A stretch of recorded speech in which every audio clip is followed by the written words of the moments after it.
intertwined and dependent on the argument over who was the Pharaoh of the Exodus is, when did the Exodus actually occur? Well, you and I are going to take a look at that right now from scholarship and biblical studies. There are two common beliefs about the date of the Exodus, either that it occurred in the 15th century BC or the 13th century BC. The 15th century theory dates the Exodus to around 1446 BC, while the 13th century theory places the Exodus nearly 200 years later in 1270 BC.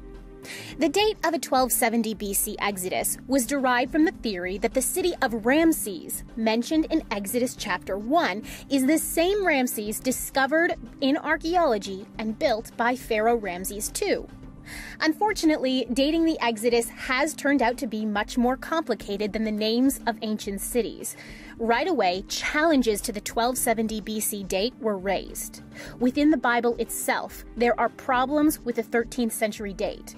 1 Kings chapter 6 records that in Solomon's 4th year as king, he began to build the temple, 480 years after the Exodus. With an approximate date of 967 BC for the 4th year of Solomon, 480 years added equals a date of 1446 BC, right in the middle of the 15th century. Yet, some scholars say that we should view the 480 years as a symbolic number. It could mean, they say, 12 generations of 40 years each, equaling 480 years. The problem with that is a genealogy given in 1 Chronicles 6 that gives a total of 19 generations between Moses and Solomon.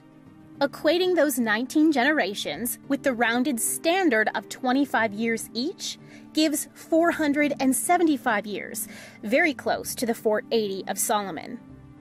With these issues and more, the Bible internally indicates a 15th century BC date.